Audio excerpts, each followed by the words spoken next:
Today I'm going to show you how to make one of my favorite enriched doughs. This is a farmhouse dinner roll, but you can use this to make virtually anything. I'm going to show you the recipe right now. I'll give you a link below that will give you more nutrition information and details on how to make this. But let's just jump in and get started. The first thing you're going to need to do is heat your milk and your butter until it melts together. 1 cup of milk, which is 240 milliliters, and 1/4 cup of butter, which is 56 grams. You want to heat this on medium-low until it hits about 100 degrees Fahrenheit or 38 degrees Celsius. It's not a hard or fast rule. You just don't want to get it too hot as it can kill off the yeast when you add the yeast. Now, if you want, you can use a microwave. I'm using a stovetop because not everyone has access to a microwave. This is very easy to do.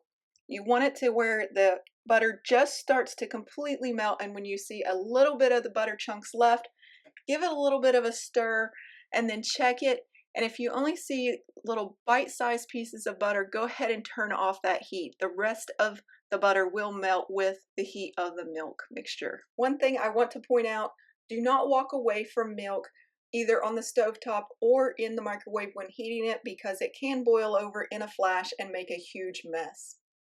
After you've turned off your heat, you're going to add in your 2 teaspoons of yeast, which is about 7 grams, and stir it in really well to help it get hydrated.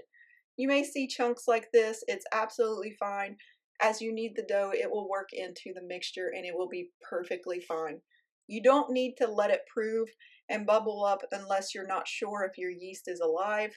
And if you aren't sure, it would be a good idea to wait about 5 to 10 minutes to see what happens. Now you can do this in a large bowl or you can do it on the counter. 3 2/3 cup of flour, 550 grams. To that, we're going to add in some salt, 5 grams or 1 teaspoon, and 1/4 cup of sugar, which is 50 grams. I like to use a bowl because it's just a little bit easier for me. You're going to mix up all the dry ingredients a little bit like this. I use the back of a spoon because it's a lot easier for some reason. I learned it a long time ago off of another person. I can't even remember who it was, but I know it was on YouTube.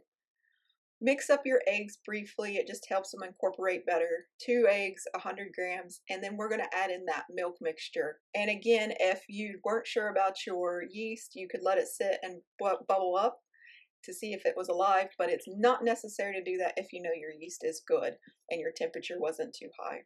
You could, at this point, put this in a stand mixer and just follow the directions on your stand mixer and mix it for about 10 minutes or so until it's nice and smooth and elastic, but I like to do everything by hand. I like to use a spoon at first to stir it all together because it's easier and doesn't get stuck underneath my fingernails as much, but you can actually just do this all by hand, and you can even just throw all the ingredients on the work surface and gather it up. But I like to use a bowl because it kind of contains it in the beginning and then turn it out onto my work surface. At this point, we're going to turn it out onto a clean work surface. Again, make sure it's absolutely clean because dough is notorious for picking up anything that you don't want in it. And then you're just going to begin to knead it. I like to fold it in half and then just push it away from me. You can use 2 hands, you can use 1 hand, you can use a rocking method. You'll get your own rhythm going the more you do this. I will include a link below that will give you more details on how to knead dough, but this will give you a basic idea on how it's done. And you want to keep going until it's nice and smooth and elastic and it stretches easily without tearing. And I'll show you what that looks like in just a second. After about 10 minutes, let the dough rest for just a few moments and then try to stretch it. It should stretch really easily like this without tearing. If it tears immediately, you know you need to knead a little bit longer, and don't feel bad if it takes you 20 to 30 minutes to knead the first few times you start. That is perfectly normal. But look how wonderfully supple this dough is. I'm just going to form it into a little bit of a ball shape, and I'm going to put it back in that container I had earlier, which I have lined with a little bit of cooking spray. You can use oil if you want, or some butter. At this point, you're going to cover it with a lid or saran wrap or even a towel, and you're going to let it set for at least 90 minutes. If it's a really warm room, you might want to check it in an hour. You want it to be roughly double in size and not collapse when you press down on it. Next thing you want is a 9 by 13 pan, 23 by 33 centimeter, and you want to grease it or oil it or butter it. If you do use butter, you're going to have to turn these out pretty quickly because as butter cools, it does tend to stick more. Now let's look at our dough, and we are going to check to see if it is done. Now the The easiest way to divide this is to have a scale and then just tear it out after you pull the dough out and put it back in.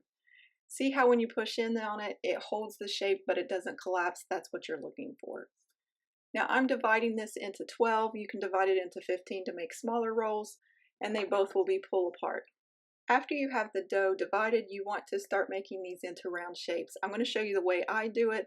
There's plenty of methods on how to create tension in your dough, which just helps them look nicer, but this is what I do. I just fold in the insides like so, and then I'm going to turn it over seam side down. And I'm going to do this for all the dough. If your dough is drying out, you can cover them with a piece of towel or some saran wrap as you're going. Now seam side down, you're going to roll this in the palm of your hand until you get a nice round shape. It gets easier the more you do it, and in the beginning, if it doesn't look perfect, just keep going. It should look like this, and you're going to set this inside your dish at this point. And if you want, you again can cover them as you're going so they don't dry out. It depends on how your weather is going. If you have a really dry day, I do recommend covering these as you work. Again, we're just going to roll it around in our palm of our hand, and we're going to make a nice round shape. And if you want, you can do two hands at once, and it's actually kind of funny and hilarious to learn how to do this because you're going to make a huge mess in the beginning and it's not going to work and you're going to be frustrated, but I find it really fun to practice just so you can show off in front of your friends. Spacing these evenly apart helps with presentation, and it also helps with the rise. They just look absolutely beautiful when these are pull apart rolls. And with the cling wrap that you're putting on the top, if you spray the inside of it, it will help in case you overproof it. It'll keep it from sticking to the top of the rolls, and you won't have to worry about them collapsing in case you do overproof. So I do recommend that if you are a beginner. Cover these and let these rest for a good 45 minutes before turning on your oven. Once they are at least double in size, that's when they're going to be ready for the oven. If it's cold in your house, it could take up to 2 to 4 hours. If it's really hot, it could be as little as 20 to 30 minutes. So just keep an eye on them. Everybody's different. They'll look like this, and they are absolutely gorgeous. At this point, you're going to go ahead and preheat your oven if you haven't already to 350 degrees Fahrenheit or 180 degrees Celsius. You want to bake these between 20 to 25 minutes or until golden brown and the inside of the middle one reaches 190 degrees Fahrenheit or about 88 degrees Celsius. This will give you the perfect texture for a dinner roll. You don't need to have a thermometer if you are just starting out, but I do recommend one as you get going into bread baking because it's all about the temperature sometimes. Aren't these absolutely gorgeous? And as you can see, these are where they need to be. They're in between 190 to 200 degrees Fahrenheit. If you go above 200 degrees Fahrenheit, they start to dry out and they just don't keep very long. I'm going to take one of these off and I'm going to show you how to get them out of the pan really easy. Just use 2 spatulas to lift them out while they're still warm, and they should just slide right out, especially if you used oil or cooking spray. And I'm going to attempt to open one of these up while they're still warm. It's probably not a good idea because it's actually kind of burning my fingers, but they're absolutely delicious, and these are actually wonderful to eat while they're warm. These are a very good, hearty dinner roll. I hope you enjoyed watching these be made, and let's just ask Maggie what she thinks. I really think she's really hoping I will drop this like I typically do. Visit us at jacksonsjob.com for more recipes, and as always, happy baking.